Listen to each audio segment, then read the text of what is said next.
Hey everybody, what is going on? This is Scott Garber back in the saddle of the Profluence Sports Podcast, where we are highlighting founders, investors, executives across the sports business landscape. Today I'm excited to welcome our next guest, Keith Zubchevich, from President and CEO of Conviva, to our show, building bridges, helping us understand how Agentic AI is changing the landscape of sports. Not my story to tell. Keith, my man, welcome to the show. How are you doing today? I'm great, man. Thanks for having me. Looking forward to this. This is fun. Man, I'm excited. If you guys could have listened to the preamble, that would have been a podcast in itself, but we're going to try and recreate it here on the show. Keith is doing some amazing things and has a really wide perspective of how we got here. And for all you first-time listeners, you always know, or you're going to know, that we're going to go ahead and start with his origin story, and then we're going to get into all the exciting tools that they're bringing to market. Keith, give us a little context, man. Who are you, and how the heck did you end up in the middle of sports and Agentic AI agent? So I've been in technology about 35 years. When I got out of college, way back then, I sort of fell into technology. Somebody said you should get into tech. This is way before the tech that everyone knows now. I mean, it was not even close to what it is today. So I got in very early into technology and really rode a lot of different waves. So I've been part of 4 $0 startups. Very early in my career, I learned that I love the innovation of technology.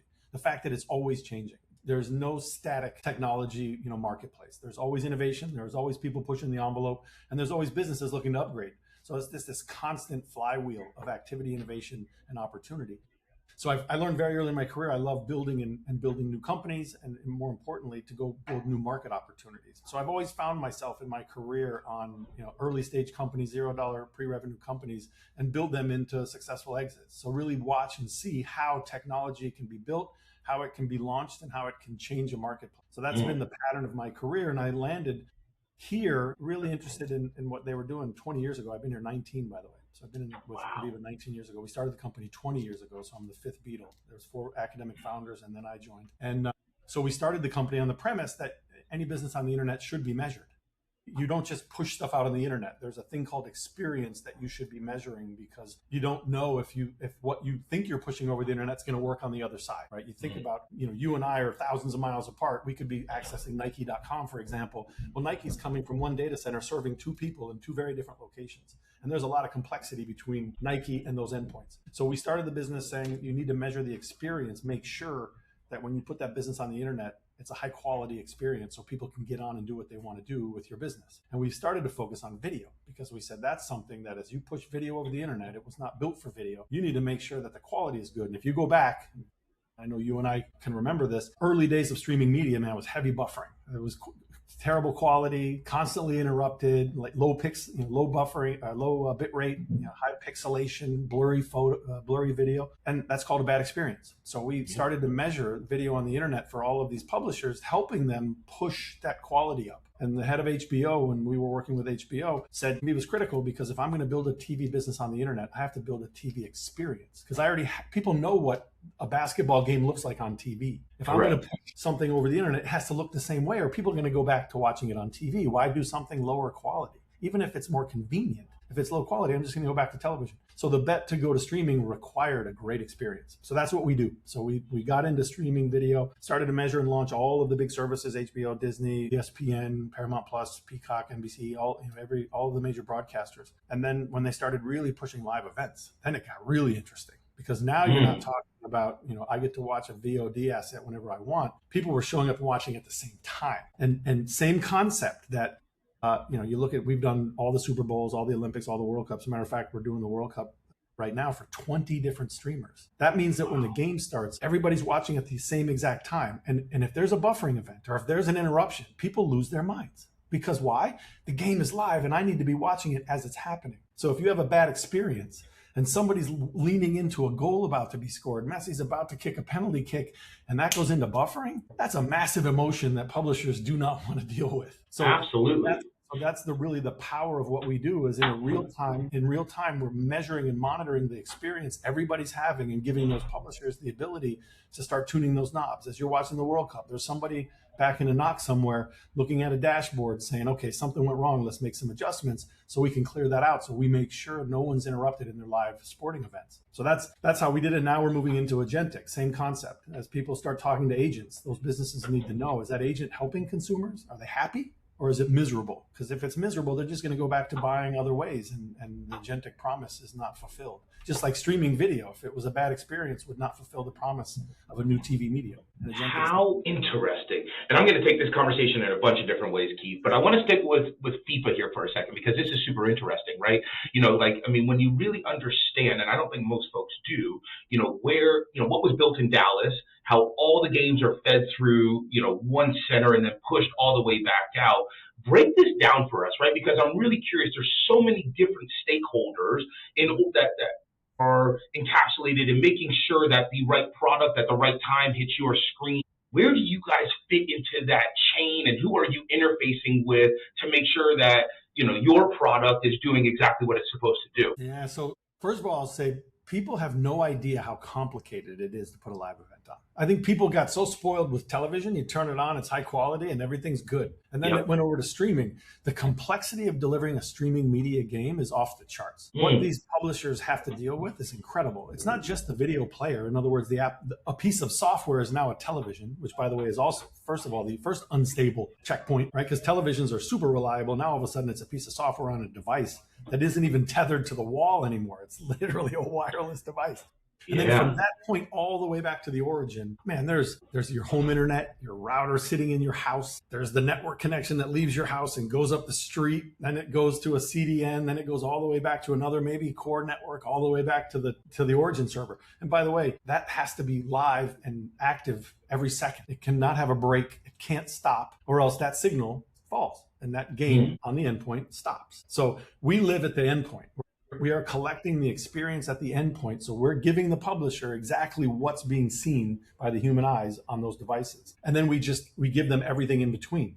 Because if you measure the endpoints, you sort of can put together a picture of what's happening in the middle. So if all of a sudden somebody goes into buffering, if they're a Conviva customer, they know, well, I have a CDN problem in Dallas. Or if all of a sudden they can say, oh, my origin server just got congested and it started backing up. So we can give them that root cause identification so that they can respond and clear out those issues.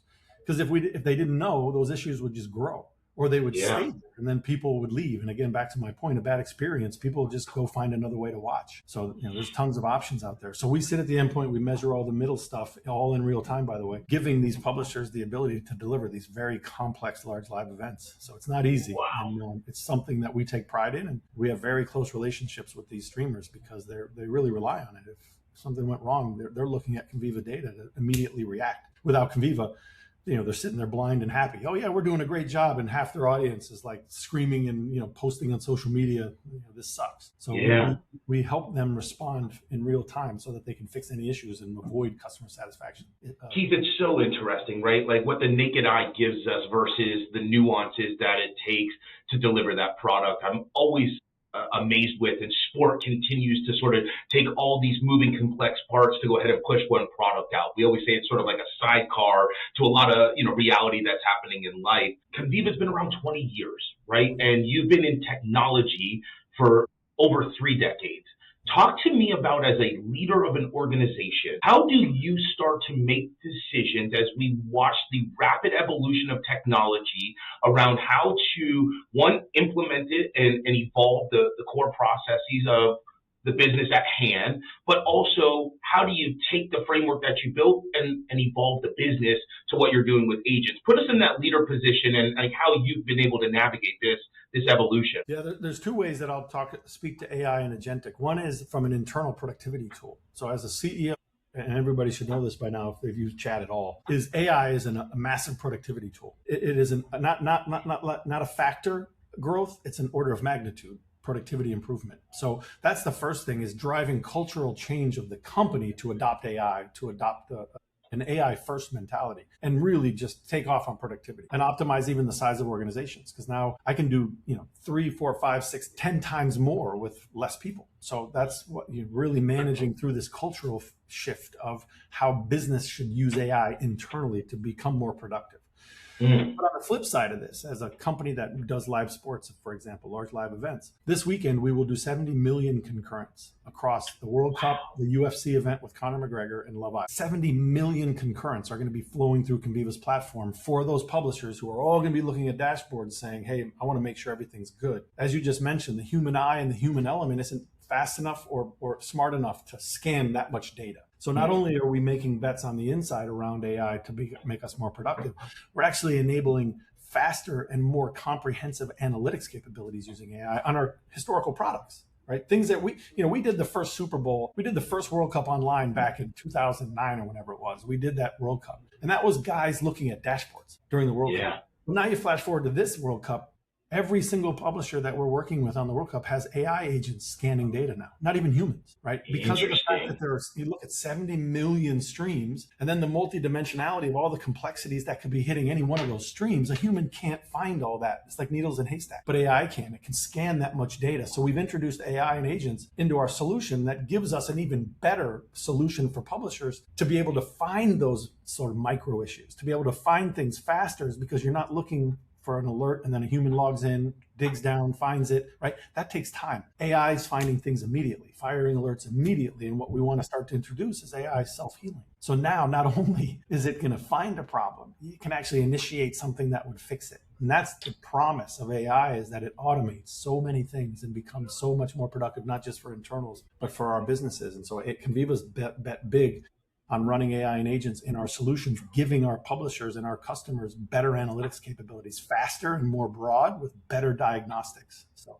those are interesting. And Keith, you work with, I think you mentioned it, so many of these rights holders and these different, distributors of content across the internet. I'm curious if you can glean a little insight. Fan engagement is obviously one of the things that we talk about a ton, right? And everyone's trying to think about that both in stadium, sort of the peripheral, and then the digital fan engagement as well. How much does streaming quality actually influence the fan engagement, watch time, and ultimately the revenue that is produced from, these sporting events that you guys are intimately involved in? 99%.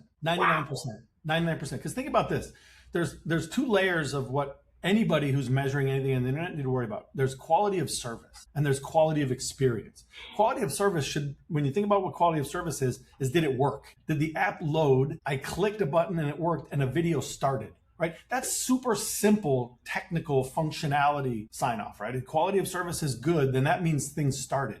But if you think about what we do on the internet, we don't just do something once. It's not like an email where the email comes, we click it and it opens and we're done. Experience means that once that opens, like a video asset or an agent conversation, the QoS work stops. Now it is that's why I said 99%, because 1% got the conversation started or the video started. Everything from that second on is experience. Everything from there now becomes, it looks blurry. Oh, it looks pixely. Wait, why is the video and the audio off a little bit? Wait, why is it stuttering? Those are things that don't show up in QoS.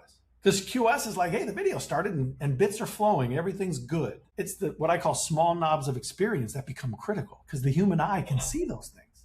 The human eye can see what those QoS tools can't, which is quality of experience, the small things that are annoying, by the way. The reason why you watch something pixelated, I use the definition, the HDSD, right? I know you were pre-HD, right? Yeah. I remember when I was younger, man, television was amazing.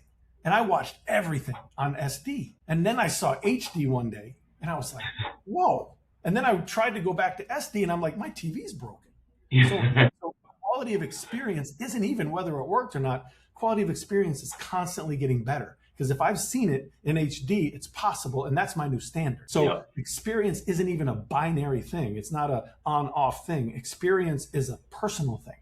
If I've seen it that high quality, that's the new bar. So as a publisher or as someone running an agent, now expectations just went up. QoS, way past QoS now. We're into like the quality and like pushing that bar even higher. So quality of experience is 99 of anything you put on the internet. It's so interesting you say that. And I think like this is a very natural progression of where I was going to take it, right? Because, before it was very generic. I was getting served what everyone was getting served, right?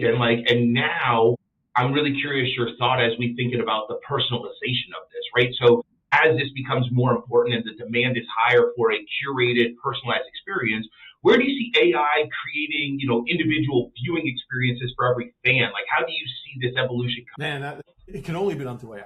It can only be done through AI. Why? Because when you start to get to personalization, it's at what level do you personalize? I could personalize by language. I could personalize by country. I could personalize by segment. But ultimate personalization means you make it about Scott.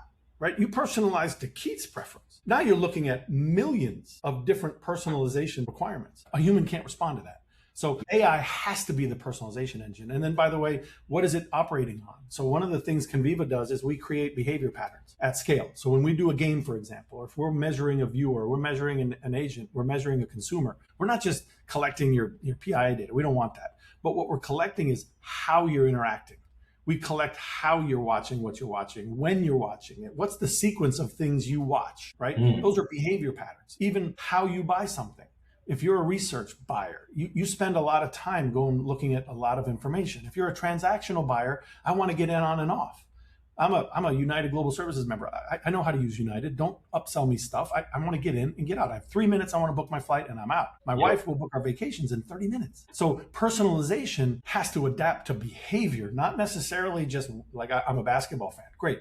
What type of basketball? And by the way, when do you watch basketball? Because you don't just watch basketball 24/7, right? Maybe I watch First Take once in a while, and then I drop into Fox Sports, and then I'm looking at Colin's show for a little bit. Man, how do I capture that? An AI agent can capture everybody's behavior patterns of how you want to watch something and then act on it. Back to my point around automation, right? Now I can act on it. Now here comes Scott.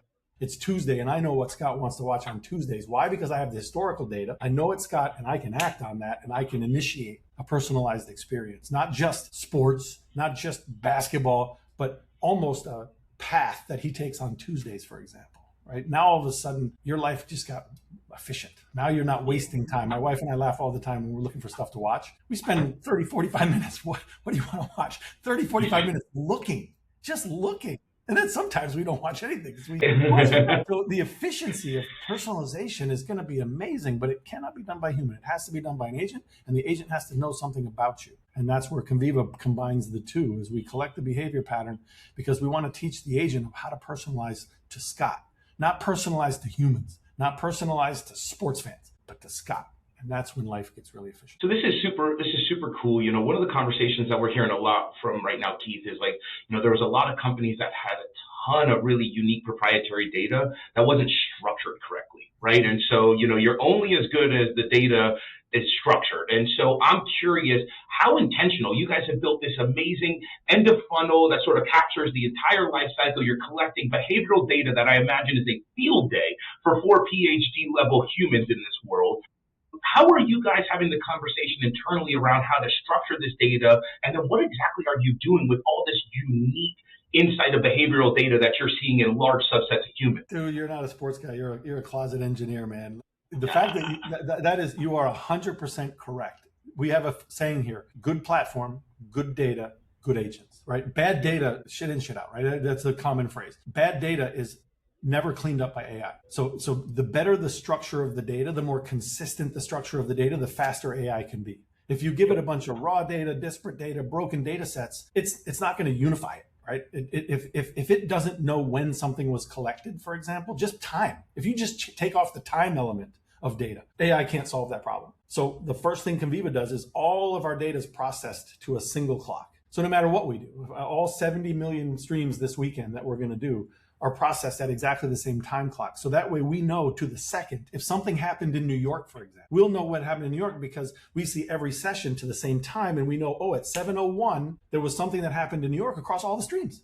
Now we can go isolate that. But if you take time off that and you say, hey, by the way, I think there was something that happened in New York. When? Saturday. What time? No idea. How do I know where to start? How do I know what to look for? So structured data is required for automation. Absolutely required. You will spend so much money on getting an agent or an AI service deployed on bad data, not on the productivity side, just on the data cleanup. And you will not get it perfect. It will not get perfect. So you are literally introducing. It's like you buy a Ferrari and you go to the gas station and you go to a cheap gas station that mixes 20% of their gas with water. That's what a bad data strategy does to an agent. You could have the highest performing AI agent built, but if you give it 75% gas, 25% water, you're screwed. Yeah. And that engine is not going to get rid of the water. It's just going to run like crap. And that's exactly the same concept with AI, is if your data is even 20% bad, you're screwed. You can't keep it back together. It's so interesting. I think, like at least in our side of the fence, you're watching a ton of innovation come into sports, and they're so focused on the feature, which would be the product or the mousetrap to get folks in, and they really have no clue around like sort of the gold that is sitting underneath them. And as we look at the evolution of business, I think it really is going to become more, how do we understand humans and patterns, right, to help give us insight as to where things are going. And we've always said that entertainment is a great way to be able to capture this insight. So Keith, as we start to sort of think about like where we're going, right? And I know that's where we started our conversation. Give me a little insight, as you look in through 26 into 27, what's got you excited about like where some of the macro trends of the industry are? Well, I think the macro trend that I'm excited about is that the more people start deploying agents and the more they do the right way, not the bad way, is there's an enormous potential around consumer efficiency. And that's the thing I get most excited about. Is Agentic is not about automating a back workflow, right? Like, for example, if Nike changes their logistics serve process and they automate that logistics process, just give me my ship date and I'm good. Make sure it's accurate and I'm good. The real promise of Agentic and AI is that it can deliver on a more efficient consumer experience. That's the piece that I get really excited about. Making business more efficient and making workflow more efficient and maybe even dropping costs, because again, you're able to optimize and improve productivity and reduce your investments. That means that you will give me a better price, hopefully, or you just make more margin. We'll see what capitalism drives on that. But the reality of Agentic and AI is that it should create a better consumer experience or user experience. That if we can build something that when you walk in your house and speak and your house does something, or if you carry a device now like an iPhone, but I don't have to thumb type into it anymore, I just talk to it and it goes out and does things for me. Man, that's an efficient world. So that's the thing that I get most excited about and that we're really gearing the company for is don't just build agents that work. Anybody can do that. There's a million AI, companies out there that will make AI work, agents work. We're talking about, man, beyond working, just like video, right? Beyond the video working. Are you building a TV quality experience? Are you building a lean back, large screen experience that people will enjoy? Because that's way past did it work. And Agentic is no different. Are you going to build an agent that actually understands and that you see the experience it's creating? Are consumers happy with it? Are not only getting to an outcome, that's super easy. But are they getting to an outcome and they're coming back because they're like, that was easy and I'm going to keep doing that. And if you don't fix that and it just works and it just got people to an outcome and you think that's success, that's not success, because I could have gotten halfway and it's so frustrating, but I'm already halfway. I'm going to get this done. Like I'm going to just grind this out and I'm going to get to the outcome, right? And then all of the AI agent tools that are out there that talk about, LLM as a judge and did it get the answer right, are high-fiving each other because they're like, look, we got to the outcome. And that person never comes back. Why? Because those tools in that company didn't see the experience before the outcome. They just looked at the outcome. And that is not an indicator of repeat customer success. A great experience is. And so that's the thing that I get excited about is taking Conviva and driving a new message into market around agent experience, not agent observability, not agent answers, right? Not conversation analytics. I don't give a shit that I know what the topics were. What I want to know is what the topics were and was it an efficient conversation and was the consumer happy and did they get to the outcome? And I know they'll be back because it was an incredible experience. And that's when not only Conviva reaches its full potential, but I really believe agents will reach their full potential. Automating a workflow is one thing, changing people's lives, making it more efficient, totally different. And that's the thing we're focused on. And I want to stay on that for a second because, one of the things that's quite interesting around this is you've been deep in the tech space. So maybe the first question is, when did you start using AI? AI started speaking English and then the whole world caught on to it after the Web3 bubble, right? But I'm curious, when did you start to use some of the earliest forms of large language models and implement them into either personal or professional world? Let's start there and then I got a follow on. Yeah, late last year. No, probably early part of last year, first half of last year, I started using chat for the first time. And it's funny, I'm in tech and my wife convinced me to do it. She's like, have you used chat yet? And I'm like, no, I haven't done it yet. She's like, you got to check it out. And it was and even again, I'm in tech. I live in the valley. I'm in the middle of it. Not that we were AI at the time. This is really at the early days of AI. It wasn't mass adopted, chat as a general use tool, Claude, all these other things that have come out now. It was very early days. And I was not resistant, but just, it was foreign to me. I didn't even grasp wow, what's possible. And so I remember the first time I used chat to summarize an email that I wanted to send out. And I was blown away by what it gave me back. And then that was my first aha moment of, holy crap, this is powerful and this is amazing. And ever since that day, it's just gotten more and more and more. So yeah, I would say about a year and a half ago was my first introduction to AI. And now, I mean, everything I do is, I have a Whoop right now that I have. The Whoop app has 5 agents I talk to every morning that are measuring my sleep, my recovery, my stress, my heart rate, right? Everything. It's doing everything for me. So it is a major part of my life now, which is pretty fun. Some of those things I don't think we always want to know. There's some, the ignorance is bliss. I think that holds true, but especially sports, man. All these athletes are starting to see those bands on their arms, like biometrics are the new health, right? It's a funny story. There was an athlete that, as these modalities were coming out, the athlete was out partying. They put the Whoop on their girlfriend, and they were like, something's not making sense here, And so, it's funny. Humans will always be humans. Yeah, my daughter plays volleyball at Duke. My daughter plays volleyball at Duke, and so I got her the Whoop, and I said, you should keep this on, and you should take it to your coaches, and then that way they can see where your recovery is. She's like, I don't know if I want my coaches to see my Whoop or what. I'm still 3 hours of sleep. What? We got a game tomorrow. What are you doing? Keith, as we bring this in home, look at man, we're moving at a velocity that we don't have time to keep up with what's going on, right? So I'm always curious as you guys continue to evolve and pivot, how you use Conviva and take it to different vertical markets, and how are you educating folks, right? Like, you're at one point of the fence being educated, and then how are you taking your earned trust in the market and conveying that, into the agentic world to go ahead and educate new end users and constituents around like the brand ethos that you guys have built. Always curious around like how you guys bridge that as you evolve. That's hard, man. That is so hard, especially when you're a thought leader, right? We built the video business 19 years ago before there was really video on the internet. We were talking experience when people were talking, is it working or not? And that's why I said there's so many parallels, because we were out talking to HBO and ESPN and Disney and ABC about experience when the rest of the world, because they can't do experience, by the way, that it is a technology advantage we built and we have today, still to this day. So we're competing in a world of super simple, basic QoS tools and companies trying to elevate mindset, right? To elevate mindset and being the only one that talks about experience. That's why now, and by the way, we built the streaming market. We're very proud to say we launched 12 of the 15 largest streamers in the world today, and they're our customers. So we take pride in the fact that experience built the streaming market. Experience was required for streaming to replace television. We're saying the same thing about Agentic. And which is funny is we're in an Agentic world where all these other tools are talking QoS level metrics. All these other tools are, is it working? Right? Super low level elementary technology reporting. Is it working? Did it start? Did it answer the question correctly? Just like the video days. So we're in the same boat using things like this podcast, things like social, getting out into the world to elevate mindsets, because it is an elevated mindset. And when the rest of the world is elementary and you are not, you've got to break away and you've got to get people to understand. I am not saying what everybody else says, but it's not that I'm saying something wrong. I'm just saying something they can't do. So you look at every other agentic monitoring tool in the world today, and you look at what they do. They do simple answer correction. They do simple answer monitoring. They do conversation analytics, because that's the best their technology can do. But what is different about Conviva and what we believe is critical we educate is success. They will not make you successful. Those tools will not make you successful. Even if the answer is, did it work? That's not the question you should be answering. Whether it worked or not should be given. That's table stakes. Yeah. What you should care about is, did it work and the consumer's happy, right? Did it work and will they come back? Is it efficient? Is it delivering on the promise of consumer-facing agentic, user-facing agentic? Because if it didn't, agentic will not be successful.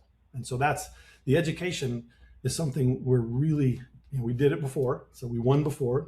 Video experience is a real deal. We invented that whole marketplace. And now we're trying to do the same thing. Just saying, and referencing, by the way. We reference now, Disney built a Disney Plus on experience, not QoS, not did the player work. They have to put that movie up on a 68-inch television, and it has to look like a TV signal. That's not QoS. Yeah, we're far past that.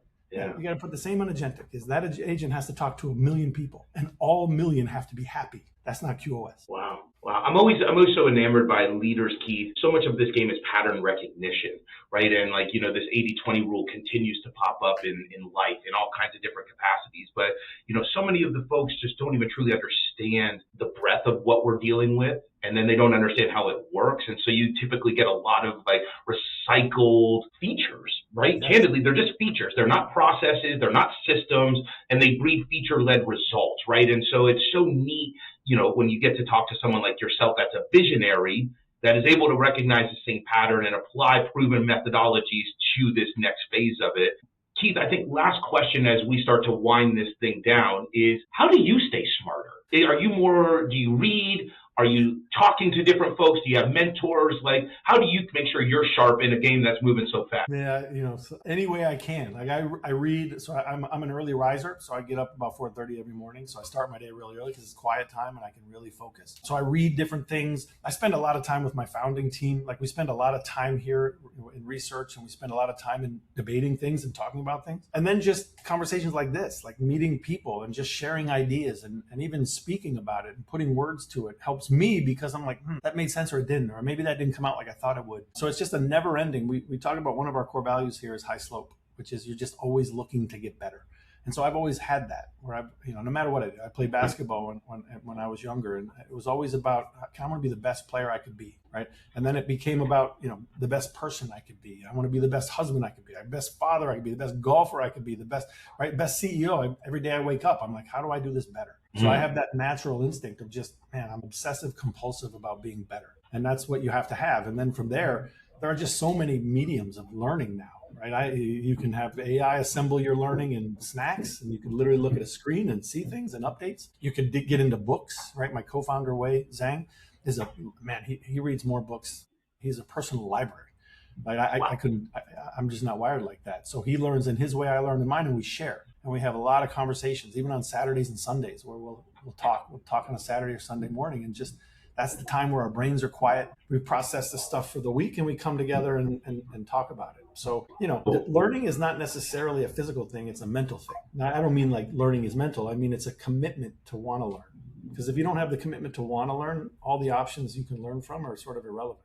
So, And we're going to bring this thing home full circle. We're both fathers, and I'm always curious, you cover a wide spectrum of, your kids' ages, but how much do you learn from your 3-year-old? Because like as a human, man, it's put me back in the lens of imagination and like the core as to like why we're doing all this stuff. I'm curious, there's the intellectual stuff where we're consuming and pushing. How much do you take from putting yourself back in 3-year-old Keith and like remembering like why we're doing this?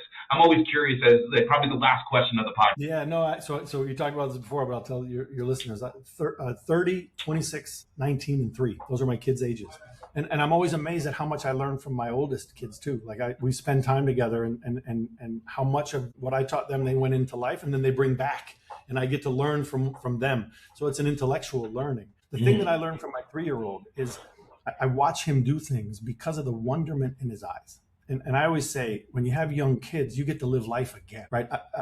I watch him watch a movie. I watch him look at animals. I watch him play in a stream, for example, and just throw rocks. And I'm put back into life is actually simple. So, as you get older, life becomes really complicated, and you carry so much stress, anxiety, depression, all these emotions that life puts on you. But then when you watch a 3-year-old, you realize, man, life is just about existing. It's about living, and it's about experiencing things. So I really learned from him the ability to be present, right? I'm present when I'm with him, and I'm fascinated by him because it's just, life is so simple. There's no complexity. And so I have that balance where I learn from my oldest of, what's life out there? How are you experiencing it? Come back, let's talk. And then I go back with my 3-year-old and I just realize, man, life is just a super simple thing. And by the way, and I'll close with this, we can do another podcast. I'm digging this, by the way. This has been a lot of fun.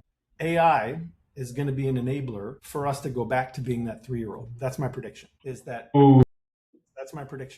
AI has the utopian benefit of becoming so productive that you and I will lose the depression and the stress and the anxiety of productivity. Because if you think about what stresses all humans out as they get older, it's about being productive. I'm not working, I'm not successful enough. I don't make enough money. My job, I'm way behind. I'm buried, right? Those are all pressures that we feel around productivity of our jobs. And imagine AI lifts that off. And now AI becomes our producer. AI becomes the thing that now runs, and I no longer have to stress like I used to. It will help us to go back to being those 3-year-olds of just existing and realizing that life is about experiencing all the things life can do, that you can and enjoy it without the stress of, I got to get back to work at 8 o'clock. I got to do this. I got to do that. Automate all that and get back to being a 3-year-old. And the duality in which you lead is I think such a beautiful mosaic of like why we're doing this. And I think sometimes we get so in the weeds as it's like, why aren't we advancing all this technology? What is the end game? What is this all about? But I think it's because we all want to be more human. And like, there's nothing more human than those little innocent 3-year-olds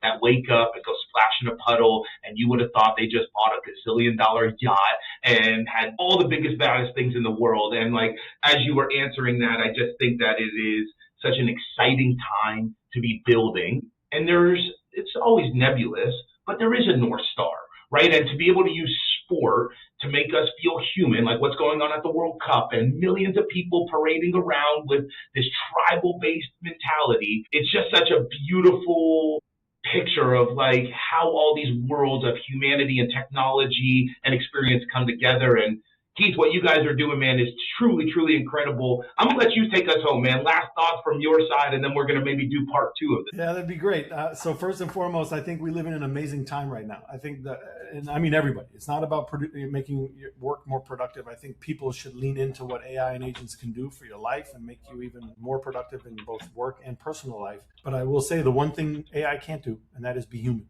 And that's why that ending conversation is that I really believe that the utopian view that I have of what AI can do for society is it can remove a lot of the productivity weights that are on people and help us go back to just being human. And things like sports, like I completely agree. You watch the World Cup and you watch how people celebrate the emotion of just winning, right? And that's the essence of humanity. Tribal experiences that make you happy and that drive emotion is human. And AI will probably take the rest. I hope so, man, because I'm terrible at it. Keith, from myself and the Profluence team, thank you everything for thank you for everything you guys are doing in the sporting space. I look forward to continuing to watch the journey as you guys evolve. And I will never watch a stream without thinking about Conviva now. So hopefully all you listeners do the same. Hope everyone has a good one. We'll catch you next time on the pod. See you, Keith. Thanks.